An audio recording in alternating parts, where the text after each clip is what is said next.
Cuando pensamos acerca de las Naciones Unidas, entonces pensamos exactamente en eso, en una organización política que lleva a las naciones a juntarse.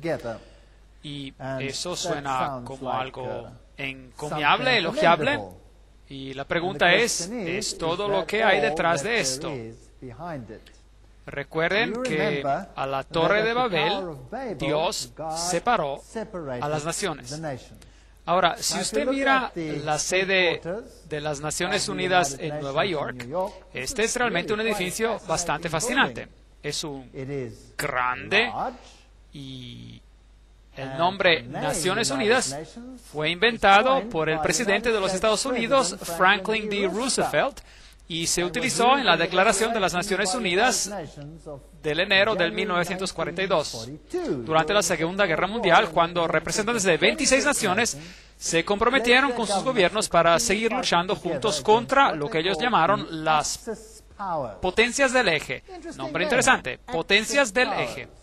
Hoy en día hay otro eje que se pelea y que se conoce como el eje del mal. ¿Han oído hablar de eso? El precursor de las Naciones Unidas fue la Sociedad de Naciones, y este fue una organización concebida en similares circunstancias durante la Primera Guerra Mundial y establecida en 1919 en virtud del Tratado de Versailles para promover la cooperación internacional y conseguir la paz y la seguridad. Esto viene directamente de la página web de las Naciones Unidas, así que nada de extraño en eso. Es simplemente la historia. Algo más del mismo sitio web.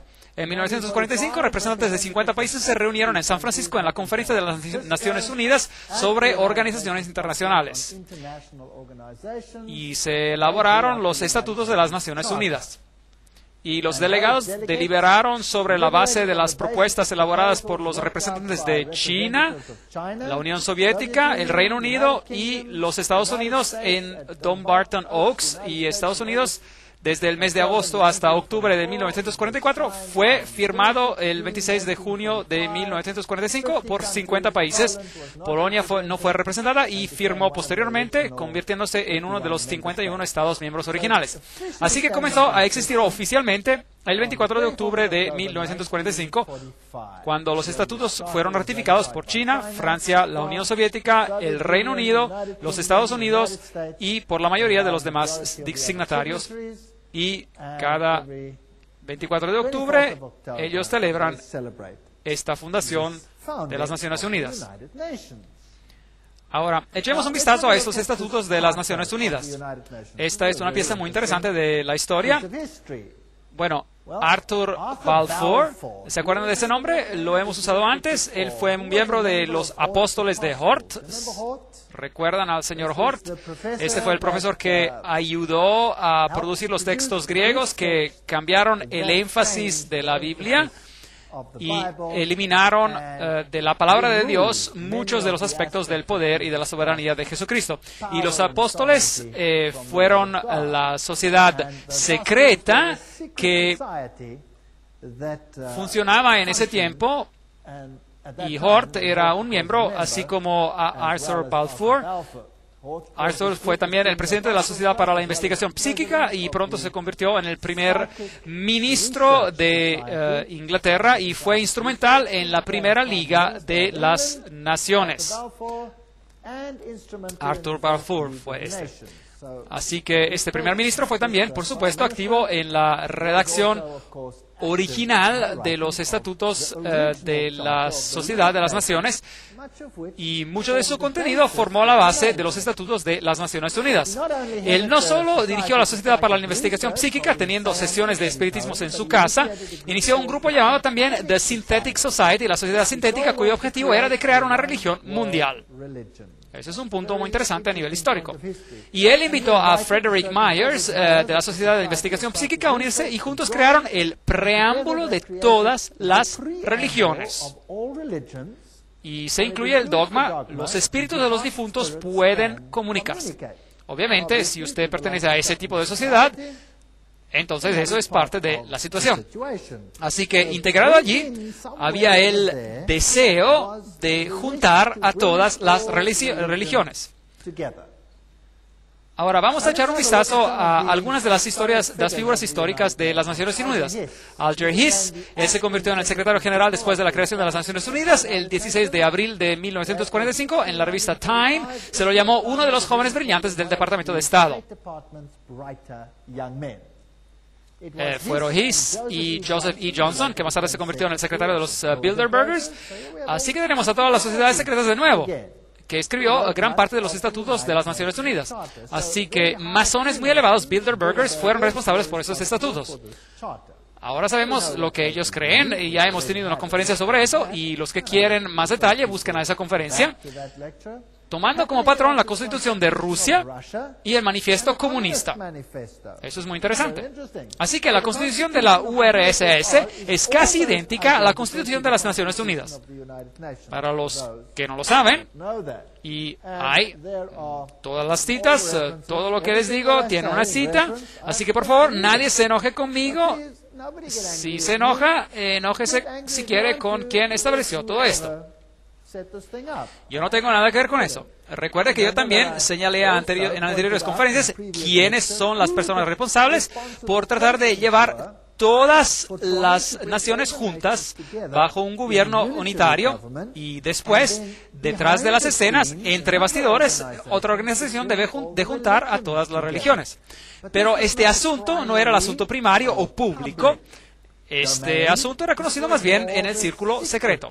Winston Churchill fue el que también era responsable, por supuesto, después de la guerra, en la creación de esta organización en su conjunto. La creación de un orden mundial autodirigido es el objetivo final hacia el que debemos de luchar. Y las Naciones Unidas forman parte de esto. Charles de Gaulle, quien fue también instrumental, las naciones se tienen que unir en un gobierno mundial o perecer. Así que los grandes personajes que han participado en su comienzo tenían esa filosofía. Luego hubo un hombre, no sé cómo pronunciar su nombre, Trygve, el primer secretario general oficial de la ONU, fue un miembro de alto nivel del Partido Social Democrático de Noruega, que fue, de hecho, una rama de la Third Communist International, una organización comunista llamada Tercera Internacional Comunista. Y luego vino un hombre, Dag Hammarskjöld, él fue el segundo secretario general y él fue un sueco socialista que abiertamente empujó políticas comunistas. Y luego vinieron U Thant, el tercero secretario general, y él era un marxista. Así que aquí se puede ver cómo la filosofía en el inicio fue programada. Ahora, quiero que entiendan que esto no se trata de un método para volverse anticapitalista, porque los Estados Unidos fue un signatario de los estatutos. Así que, ¿por qué los Estados Unidos firmarían algo que era evidentemente tan contrario a su propia filosofía? Bueno, si se acuerdan del principio hegeliano, donde dos puntos de vista opuestos se establecen en el mundo y ninguno de los dos es el que usted quiere lograr, lo que realmente queremos lograr es una síntesis entre los dos. Así que lo que se ve, en realidad, se ve a los socialistas a la cumbre como secretarios generales, aunque si tienen inclinaciones marxistas o capitalistas, tendencias a ese nivel no hacen diferencia alguna. El método es solo para lograr una síntesis que es el gobierno por todos ellos, el gobierno que ellos desean. Así que de este caos finalmente se consigue lo que se desea. Ahora, U Thant, que era, por supuesto, uno de los primeros secretarios generales, él dijo, los que tienen una visión federalista del mundo nos muestran la visión de una humanidad unificada que vive en paz bajo una orden mundial justo. El corazón de su programa, un mundo bajo la ley, es realista y alcanzable. Solo para recordarles de lo que hemos dicho anteriormente. Y, por supuesto, detrás de las escenas, siempre usted tiene al papado. Como se puede ver en todas esas conferencias, el papado siempre está muy involucrado. Aquí está el Papa Pablo VI con el secretario general U Thant. Ahora, este hombre era un marxista. Pues bien, vamos a decirlo así. Públicamente, él empujó una agenda marxista. Pero si era un verdadero informado interno, él no se identificaba con ninguna de estas dos posiciones opuestas y él simplemente parecía identificado con una ideología, como también dice Hegel. Así que no es de extrañar de que aquí tenemos un apretón de manos con otro secretario general cuyo nombre era Kurt Waldheim. Ahora, ¿cuál era la agenda o cuál era la opinión política de Waldheim? ¿Alguien sabe? ¿Alguien quiere adivinar? Se convirtió en conocimiento público y hubo un enorme clamor como resultado. Él era nazi. Sí. Así que se puede observar la filosofía hegeliana que reluce aquí. Allí tiene usted el marxismo, antítesis. Al lado opuesto, usted tiene el nazismo como tesis y en el medio la síntesis. Por lo tanto, realmente no importaba a cuál de las filosofías ellos se identificaban, siempre y cuando el resultado final fuera el mismo. Pablo VI, de hecho, fue el primero en introducir esta cruz doblada o la cruz rota, y vamos a leer sobre lo que esto significa. El Papa Pablo VI escribió una encíclica papal que pedía a las naciones de abandonar su soberanía para formar un gobierno mundial. Así que el Papa mismo estaba detrás de este hecho y pidió que dicho gobierno se formara. ¿Y qué hay acerca de esta cruz doblada? Aquí está la cita para ustedes. Pablo VI hizo uso de un símbolo siniestro usado por satanistas en el VI siglo, que había sido revivido en la época del Vaticano II. Esta fue una cruz doblada o rota en la que se mostraba una figura repulsiva y distorsionada de Cristo. Figura que los magos de la magia negra y hechiceros de la Edad Media habían hecho uso para representar el término bíblico marca de la bestia. Cita interesante. Sin embargo, no solo Pablo VI, sino que sus sucesores, los dos Juan Pablos, llevaron el mismo objeto y lo llevaron para ser reverenciado por las muchedumbres, que no tenían la mínima idea de que el objeto simbolizaba el anticristo. Así que eso es muy interesante acerca de la cruz rota y todo lo que representa. Así que esos son los motores, los actores detrás de las Naciones Unidas. Así que el Papa, llamado para tal fin, el secretario general, tomando el mismo pedido y repitiéndolo en ambos lados de la división política, de manera que parecería justo para ambos lados de la filosofía. Ahora, ¿qué pasa con el aspecto espiritual? Hay una organización interconfesional que se llama el Templo del Entendimiento y tiene un boletín que se llama el Boletín de la Buena Voluntad Mundial. Ahora, tenemos que ver qué tipo de autoridad tiene una organización de este tipo, porque hay muchas organizaciones pequeñas y ellos podrían ser una organización pequeñita e irritante. Así que, ¿quiénes son las personas que formaron el Templo del Entendimiento con el Boletín de Buena Voluntad Mundial? World Goodwill Newsletter en inglés. Una organización afiliada a las Naciones Unidas. Siempre es bueno ver a los fundadores. Bueno, fundada por Juliet Hollister en 1960, el Templo del Entendimiento tiene como uno de sus objetivos la creación de unas Naciones Unidas espirituales. En su labor de promover la comprensión entre las religiones sobre la base de la unidad de la familia humana, suena bien. Los de la organización numeran entre sus miembros y simpatizantes hombres influyentes como U-Tant. Bueno, aquí está el secretario general mismo, no se puede tener más alto nivel que él. Eleanor Roosevelt, interesante. Thomas Merton, Jawaharlal Nehru, Anwar el-Sadat y Radha Krishnan, además de los principales centros de Nueva York. Así que esos son los principales impulsores. No se trata solo de una pequeña organización que opera en algún rincón perdido. Esa es una organización central. ¿Y desde dónde operan? Bueno, están basados en la Catedral de San Juan el Divino. Tiene que ser bastante aburrido, ¿verdad? Siempre la misma cosa. La organización tiene capítulos activos en la India y en el Reino Unido, representantes en África, América Latina, Asia y el Medio Oriente. Se trata de un movimiento universal para juntar a todas las religiones. Bueno, echemos un vistazo a esta interesante catedral, que es la Catedral de San Juan el Divino.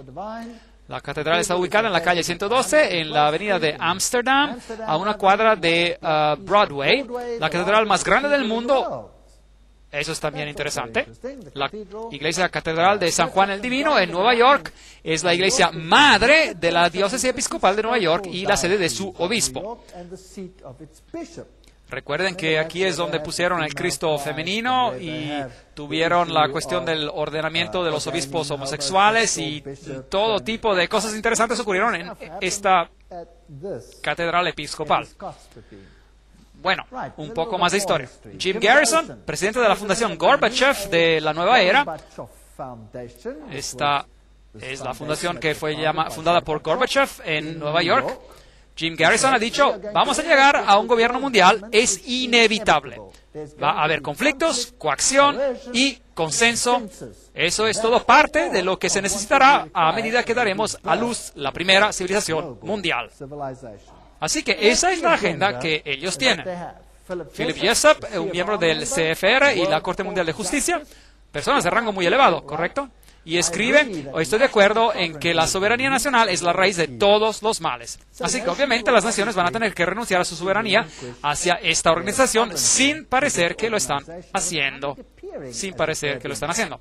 El Manifiesto Humanista 2 afirma, deploramos la división de la humanidad a causa de los motivos nacionalistas. Hemos llegado a un punto decisivo en la historia humana donde la mejor opción es sobrepasar los límites de la soberanía nacional y avanzar hacia la construcción de una comunidad mundial.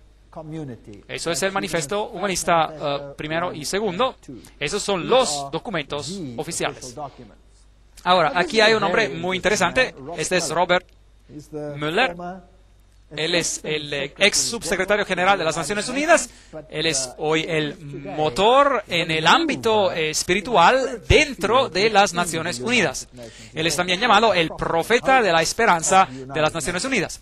Él escribió, debemos movernos lo más rápidamente posible hacia un gobierno mundial, hacia una religión mundial y un líder en el mundo. Esto es muy, muy interesante. Así que estos son los principales proponentes.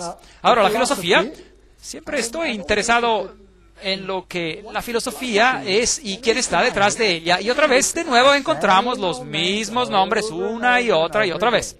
En la conspiración de Acuario de Marilyn Ferguson, una encuesta de adherentes a la nueva era, la encuesta mostró que la principal influencia en su despertar espiritual fue Pierre Teilhard de Chardin. ¿Se acuerdan de quién era?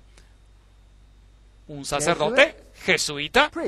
Ustedes ven, tenemos el catolicismo, los jesuitas, los principales proponentes de las Naciones Unidas. Ahora, ¿qué tuvo Robert Mueller, el ex subsecretario general de las Naciones Unidas, que decir? Él escribió, Teilhard de Chardin ha siempre considerado a las Naciones Unidas como la progresiva encarnación institucional de su filosofía. Ahora aquí hay un subsecretario general que dice que las Naciones Unidas encarnan la filosofía de Teilhard de Chardin. Ahora, ¿qué dijo Teilhard? He mencionado algo de su filosofía, pronto nos ocuparemos de él con un poco más de detalle. Teilhard escribió, a pesar de que la forma aún no es discernible, la humanidad despertará mañana hacia un mundo pan organizado, alusivo al término panteísta. Un mundo pan organizado. Bueno, ¿ok? ¿Qué más tiene que decir? Teilhard de Chardin influenció a su compañero, padre de Breverie, que inspiró a sus colegas, quienes iniciaron en las Naciones Unidas un rico proceso de pensamiento global y a largo plazo un proceso que ha afectado a muchas naciones en todo el mundo. Y Robert Mueller mismo dice, yo he sido profundamente influenciado por Teilhard. Así, el subsecretario general de las Naciones Unidas, que hoy ha sido encargado de los aspectos espirituales de las Naciones Unidas, además de su programa de educación, dice que él es influenciado por Teilhard de Chardin. Y la cita de Robert Mueller viene del libro Más que todo me enseñaron la felicidad. A él dice, todo teilhardiano reconocerá en esto la trascendencia espiritual que él anunció tan enfáticamente como el siguiente paso en nuestra evolución. Por lo tanto, va a haber una trascendencia espiritual. De lo que parece ser algo político, nos volvemos a algo espiritual. Bien, ya hemos visto en una conferencia anterior que él era un sacerdote jesuita francés, un eugenista, un marxista, un panteísta, evolucionista. Podría haber sido incluso partícipe de la falsificación de Piltdown, fue un humanista y un proponente de un único gobierno mundial. Y es el padre de la nueva era. Así que es un hombre muy destacado. Él parece haber estado muy ocupado. Él soñaba de la humanidad que se fusionara en Dios y que cada uno se diera cuenta de su propia divinidad en el punto omega. Esta creencia ha inspirado a muchos de los actuales líderes de la nueva era. De hecho, Chardin es uno de los autores más frecuentemente citados por los principales ocultistas de la nueva era. Eso lo vimos cuando hablamos sobre el movimiento de la nueva era. Esto es solo para recordarles, así que nos podemos fundir en Dios. Esto es como se ve él. Esto viene directamente de las páginas web jesuitas mismas. Y allí se habla sobre su síntesis evolutiva, el mundo de la mente y el espíritu, el mundo físico con el mundo de la mente y el espíritu, la unión de estos. Y aquí están algunas de sus citas. Solo para entrar en un poco más de detalles, este es el espíritu de la filosofía de las Naciones Unidas. Interesante. Es una ley del universo que en todas las cosas existe una existencia previa. Antes de cualquier forma hay una forma previa, pero menos evolucionada. Cada uno de nosotros está evolucionando hacia la divinidad. Así que todos nos estamos convirtiendo en Dios. Maravillosa filosofía. Lo que me propongo hacer es reducir esta brecha entre el panteísmo y el cristianismo para llevar a cabo lo que se podría llamar el alma cristiana del panteísmo, o el aspecto panteístico de la cristiandad. Eso es fascinante. Así que Dios está en todo. Dios no es una entidad separada. Nosotros mismos somos Dios o parte de Dios. Si usted es un panteísta, eso es lo que usted cree. Yo puedo ser salvo solo convirtiéndome en uno con el universo. Eso es panteísmo. Esa es también la filosofía del budismo. Yo creo que el Mesías que esperamos, a quien todos esperan, sin duda alguna, esperan, es el Cristo universal, es decir, el Cristo de la evolución. Bueno, esta es la filosofía de Teilhard de Chardin. ¿No es esto interesante? Así que, lamentablemente, no puedo estar de acuerdo con una sola pizca de esta filosofía. No es bíblica, de hecho es blasfema. Una convergencia general de las religiones hacia un Cristo universal que satisfaga a todas. Eso es lo que dice Teilhard de Chardin. El cristianismo y la evolución, esta es su cita. Por lo tanto, una convergencia de la religión que satisfaga a todas. Y vio a las Naciones Unidas como la encarnación de esta filosofía. Me parece a mí que esta es la única conversión posible del mundo y la única forma en que una religión del futuro puede ser concebida. Eso significa que todos deben unirse. Ahora, ¿cómo se consigue que todas las religiones se unan? ¿Y enterrar las hachas de guerra y sus diferencias? Usted crea un dolor de separación, el caos, que supere el dolor de la unidad. ¿Es comprensible eso? Así es como usted lo hace. Esa es la filosofía hegeliana, esa es la filosofía framasona. Así que hoy en día estamos en la fase del dolor y la siguiente etapa será la unidad o dolor inexplicable, increíble. Esa es la elección.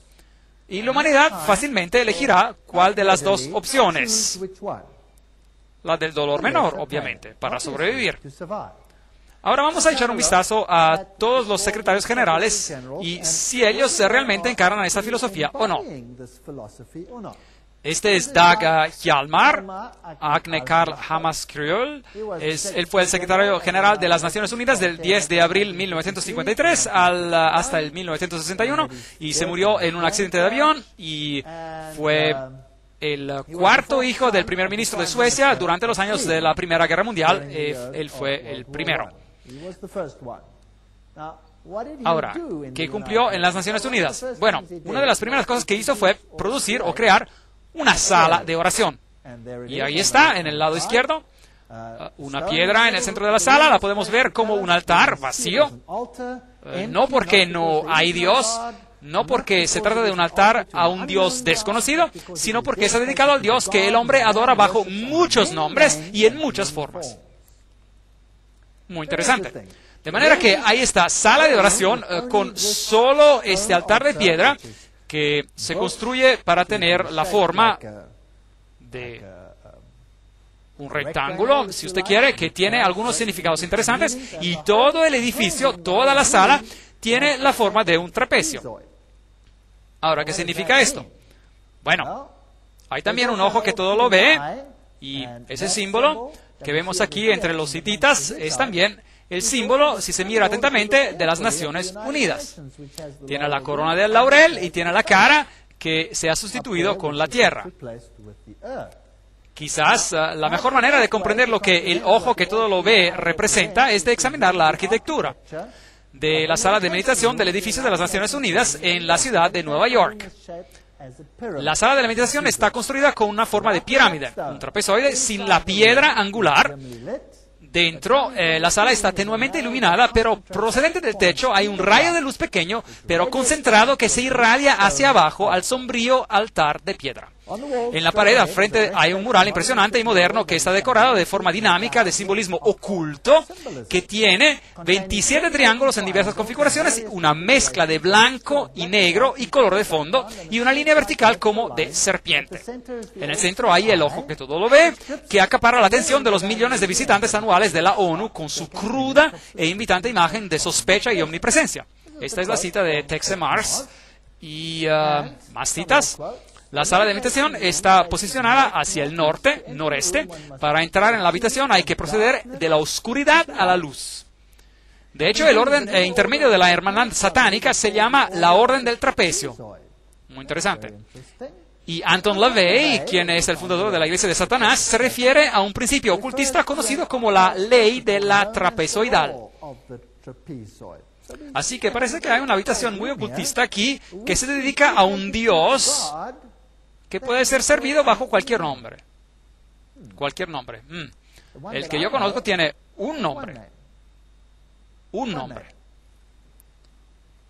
Uno podría contar varias historias conmovedoras, nos escribe Robert Mueller, el padre espiritual siquiera de las Naciones Unidas, y él es el ex subsecretario general. Se podrían contar varias historias conmovedoras de la que la transformación espiritual de las Naciones Unidas han causado, hasta el punto que este pequeño cuartito de la Tierra se está convirtiendo en terreno sagrado. Por ejemplo, el economista racional y intelectual Dag Hammarskjöld encontró a Dios en las Naciones Unidas y la inspiración para su trabajo como sirviente mundial de los místicos de la Edad Media. De modo que no lo encontró en la Biblia, ¿y lo encontró dónde? De los místicos. Hacia el final, su legado desborda de la espiritualidad y el misticismo. Aquí las tiene, las palabras de las propias Naciones Unidas, o de sus representantes, que nos dicen cómo se produjo esta inspiración. Ahora, volvamos un poco más atrás en el tiempo, a Foster y Alice Bailey. Estos fueron Alice A. Bailey, la que recibió mensajes dictados de un espíritu llamado Dwal Kul, y que se conoce como la profetisa de la nueva era. Y ellos comenzaron un grupo llamado la Buena Voluntad Mundial, World Goodwill, una organización no gubernamental dentro de las Naciones Unidas. El objetivo declarado de este grupo es de cooperar en el mundo de la preparación para la reaparición de Cristo.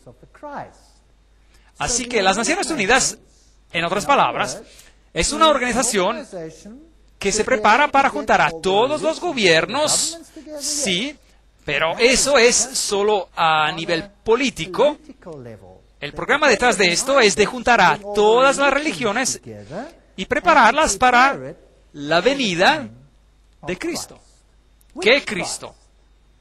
No a Jesucristo, pero el Cristo cósmico, porque Jesucristo no va a venir, como lo veremos en una conferencia futura, para hacer lo que ellos esperan que ocurra. Su Cristo tiene que tener un reino aquí en la tierra, pero Dios dice, mi reino no es de este mundo. Ahora, vamos a echar un vistazo a este hombre, Robert Mueller, el mismo, es decir, Dr. Robert Mueller, ex subsecretario general de las Naciones Unidas y el canciller de la Universidad para la Paz de las Naciones Unidas, y él es presidente del Partido de la Paz 2000. Él es un nombre muy destacado. ¿Qué es lo que escribe Robert Mueller? Decida usted abrirse a Dios, al universo, a todos sus hermanos y hermanas, a su ser interior, para el potencial de la raza humana, a la infinidad de su ser interior, y usted se convertirá en el universo. Usted se convertirá en el infinito, y al fin usted se verterá a sí mismo en su verdadero, divino y estupendo ser. Allí tiene esta misma filosofía. Entonces, ¿qué está diciendo? ¿Que podemos devenir dioses? Así que este es el promovedor y proponente destacado de la filosofía de las Naciones Unidas. Robert Mueller escribe en el currículo mundial básico lo siguiente. Ahora, esto es impresionante. La filosofía esencial sobre la que la escuela Robert Mueller, ahora, ¿qué es la escuela Robert Mueller? Vamos a tener que aclarar eso. La escuela Robert Mueller es el programa de educación para todo el mundo, como va a ser impuesto por las Naciones Unidas. Eso da miedo.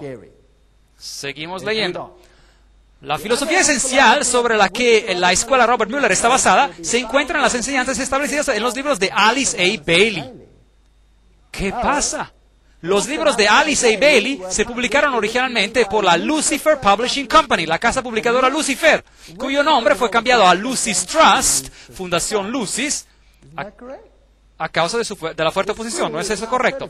La escuela está ahora certificada como una escuela asociada a las Naciones Unidas que provee educación para la cooperación internacional y la paz.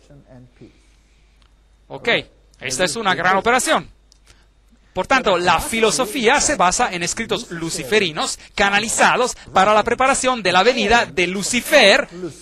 Y recuérdense de lo que dijeron. Eran bastante abiertos al respecto. Alice A. Bailey afirma, prueba del crecimiento del intelecto humano a lo largo de las líneas receptivas necesarias para la preparación de la nueva era, se puede ver en la planificación de las distintas naciones y en los esfuerzos de las Naciones Unidas para formar un plan mundial. Desde el comienzo mismo de este desenvolvimiento, 3 factores ocultistas regirán el desarrollo de todos estos planes. Ahora, ¿pueden ver la razón por la cual la llamé la Conferencia de las Naciones Unidas y la Agenda Ocultista? Porque Alice A. Bailey dice, hay 3 planes ocultistas, y Robert Mueller dice, sí, seguimos los escritos de Alice A. Bailey. Ella no describió estos planes, pero sí dijo, dentro de las Naciones Unidas hay el germen y la semilla de un gran grupo internacional meditativo y de reflexión. Un grupo de hombres y mujeres racionales e informados en cuyas manos se encuentra el destino de la humanidad. Esto es en gran medida bajo el control de discípulos del cuarto rayo. Pero si pudiera darse cuenta de ello, y su punto de enfoque meditativo es el nivel intuitivo o plano búdico, el nivel al cual toda actividad jerárquica se encuentra. Ese es el nivel más ocultista que usted puede obtener. Y lo que ella está diciendo es que el núcleo interno de las Naciones Unidas está controlado por personas que están bajo el control de Lucifer. Eso es lo que está diciendo. Ella está diciendo que es demoníaco, y esas son sus palabras, no las mías. Yo estoy leyendo. Eso es lo que es tan interesante acerca de todo esto. Elena Petrovna Blavatsky, fundadora de la Teosofía, Ella fue la precursora, por supuesto, de los libros de Bailey, y la teosofía cayó después bajo el liderazgo de Annie Besant Ward, aquí está, y luego asumida por Alice A. Bailey. Y aquí está la gran invocación que ha de ser leída y aprendida por cada niño en el futuro. Desde el punto de la luz en la mente de Dios, que la luz pueda resplandecer en la mente de los hombres, que la luz descienda a la tierra desde el punto de amor en el corazón de Dios, que el amor resplandezca en el corazón de los hombres, que Cristo retorne a la tierra. Pero este Cristo no es Jesucristo. Desde el centro donde la voluntad de Dios es conocida, que el propósito guíe las pequeñas voluntades de los hombres. Oh, qué bien, es tan despectivo. El propósito que los maestros conocen y sirven, qué arrogancia. Desde el centro que llamamos la raza de los hombres, dejen que el plan de amor y de luz obre y selle la puerta donde se halla el mal. Esto es interesante. ¿Qué puerta se tiene que sellar? ¿Dónde se halla el mal? Bueno, si usted conoce la ciencia oculta, sabrá que ellos llaman la luz oscuridad y la oscuridad la luz. Y se dice que Jesús es el maligno. Leímos a todas estas citas cuando hicimos una conferencia sobre este tema. Quieren sellar la puerta donde se halla el mal, que la luz, el amor y el poder restablezcan el plan en la tierra. ¿Restaurar qué plan? ¿Restaurar el plan de quién? ¿Y quién lo hizo tal que no ha sido restablecido? Bueno, ¿quién separó a las naciones? Dios separó a las naciones. ¿Cuál es el enfoque central de las Naciones Unidas? De unir a las naciones. Así que ellos desean restaurar lo que el maligno, entre comillas, echó a perder con una movida brillante confundiendo a las lenguas. Confundiendo a las lenguas. Así que solo sirve para demostrar que es solo una palabra de Dios y el diablo se confunde por 4.000 años y medio. ¿Quién está realmente en control aquí? Bueno, aquí está Annie Besant y en su regalía de framasón de 33 grados, comasonería, se acordarán, hablamos sobre esta cuestión. El libro de texto de la teosofía enseña la inmortalidad, la reencarnación, la deidad del hombre. Declaraciones de este Dwal Kul, que también inspiró a Alice A. Bailey. Él dice, hablando de Alice A. Bailey, ellos me conocen todavía por otro nombre, A.A.B., Alice A. Bailey. Saben quién soy yo y me reconoce por dos de mis nombres. Eso es interesante porque hay dos nombres y veremos los dos nombres en una próxima conferencia. ¿Qué son los nombres? Y entonces se pone muy interesante. Se trata de una historia de detectives y una historia muy, muy interesante. Bueno, la Biblia dice, son espíritus de demonios que hacen señales y van a los reyes de la tierra en todo el mundo para reunirlos para la batalla de aquel gran día del Dios Todopoderoso. Apocalipsis 16:14. Recuerden que Elena Petrovna Blavatsky, la fundadora de este movimiento del cual Alice A. Bailey se convirtió en la gran sacerdotisa, por así decir, ella dijo, Lucifer representa la vida, el pensamiento, el progreso, la civilización, la libertad, la independencia. Lucifer es el Logos, la serpiente, el Salvador. Satanás es el Dios de nuestro planeta y el único Dios. Luego habla de la Virgen, quien es Satanás, y Lucifer al mismo tiempo, y el Espíritu Santo, todos envueltos en uno. Así que usted, si usted lo llama Isis o si lo llaman Osiris, no importa. Tanto si lo llaman Baal o Astoret, no importa. Son dos nombres. Él siempre viene en dos nombres, dos principios. Alice A. Bailey sucedió a la señora Besant como el líder de la teosofía. Su marido era un masón de grado 32 y ella también, por supuesto, parte de la comasonería. Allí está, sacerdotisa y profetisa del movimiento de la nueva era. Ella recibió estos mensajes de este espíritu que tiene que ser un demonio. Dwal Kul. Sus escritos, como hemos dicho, una entre dos mujeres que han sido dos de los escritores más prolíficos de los tiempos modernos. Su objetivo principal, los problemas de la humanidad, de juntar a toda la humanidad otra vez y de preparar al mundo para la venida de Cristo. Y hemos ya leído esta cita. Me dedico de nuevo a mí misma al servicio de aquel uno que viene. Uno es el acrónimo en el ocultismo para Lucifer, y haré todo lo que pueda para preparar las mentes y los corazones de los hombres para aquel evento. No tengo otra intención en la vida. Ella escribe, el tibetano, este es ahora Dwal Khul, me ha pedido que quede claro que cuando él habla del Cristo se refiere a su nombre oficial como jefe de la jerarquía. El Cristo obra para todos los hombres independientemente de su fe. Él no pertenece al mundo cristiano más que a los budistas o maometanos o de cualquier otra fe. No hay necesidad para ningún hombre de unirse a la iglesia cristiana con el fin de ser afiliados a Cristo. Así que, obviamente, esto no es cristianismo. Los requisitos son de amor a tu vecino, llevar una vida disciplinada, reconocer la divinidad en todas las religiones y todos los seres y conducir tu vida diaria con amor. Amor, amor, amor, amor, amor, hasta que gotea. Este es el evangelio moderno. Nunca se permite advertir a nadie, nunca se permite hablar de pecado, nunca se permite hablar de salvación, nunca se permite de apuntar a Jesucristo como el único Salvador, porque es contrario a la ley de amor. Y eso es todo. Si usted ama a alguien, ¿no le va a advertir de los peligros y los problemas que nos vienen encima?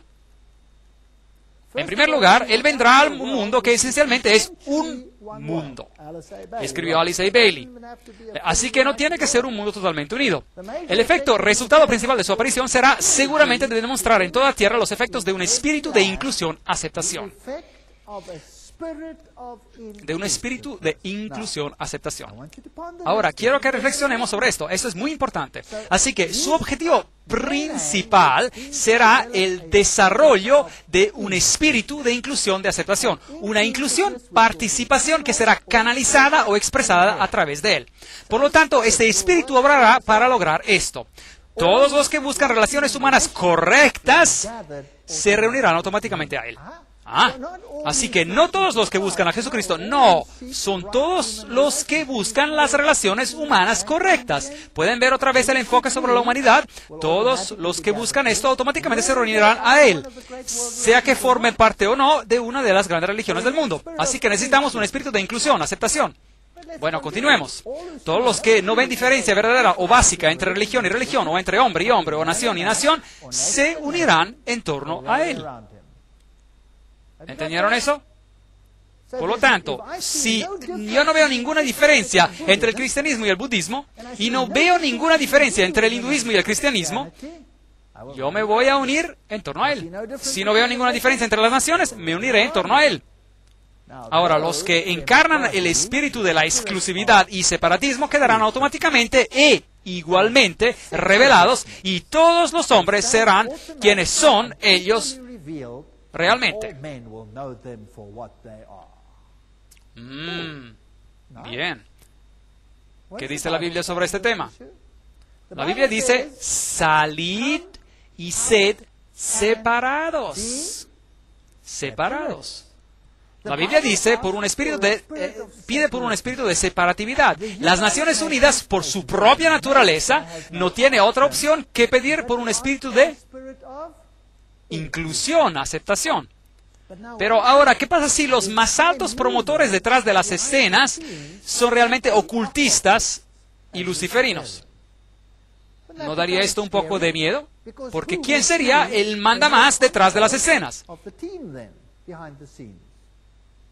Satanás. Satanás sería el mandamás. Él sería el que manda todo. Ahora, el problema es esta diferencia.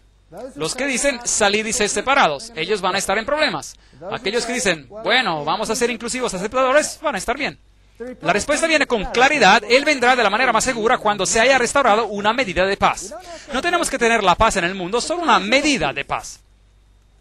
Alice A. Bailey continúa, la preparación más importante necesaria para la venida de Cristo es un mundo en paz. Sin embargo, esa paz debe basarse en la buena voluntad educada, lo que llevará inevitablemente a relaciones humanas correctas y, por lo tanto, al establecimiento de líneas de luz entre nación y nación, religión y religión, grupo y grupo y hombre y hombre.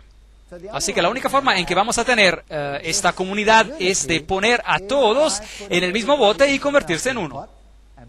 Eso significa renunciar a sus diferencias. Descubran a los miembros del nuevo grupo de servidores del mundo, siempre que sea posible, y fortalezcan sus manos. Busquen por ellos en todas las naciones y expresiones de distintas líneas de pensamiento y puntos de vista. Recuerden siempre que en doctrina y dogma, en las técnicas y métodos, que ellos pueden diferir mucho de ustedes, pero en el amor a sus prójimos, y este se ha convertido en la religión del nuevo mundo, no es el amor a Dios, es el amor al prójimo. En la buena voluntad práctica y en la devoción al derecho para establecer las relaciones humanas justas, ellos están con ustedes, son sus iguales y probablemente les pueda enseñar mucho. Así que olvídense todo sobre las diferencias religiosas. Promuevan incesantemente el trabajo de la buena voluntad mundial para que cada nación pueda tener su grupo de hombres y mujeres dedicados al establecimiento de las relaciones humanas justas. Todo el poder tiene que pasar al hombre en lugar de Dios. Es sobre la base de esta enseñanza que Cristo levantará la superestructura de la hermandad del hombre, porque las relaciones humanas justas son una expresión del amor de Dios. Y esto es todo lo que escuchamos en el predicar del Nuevo Mundo. Lo que es importante son las relaciones humanas justas, correctas. Lo que es importante es que nos aceptemos unos a otros como somos. Lo que es importante, y sigue más y más y más. Pero ser fiel a Dios, los principios bíblicos, no, tienen que ser abandonados.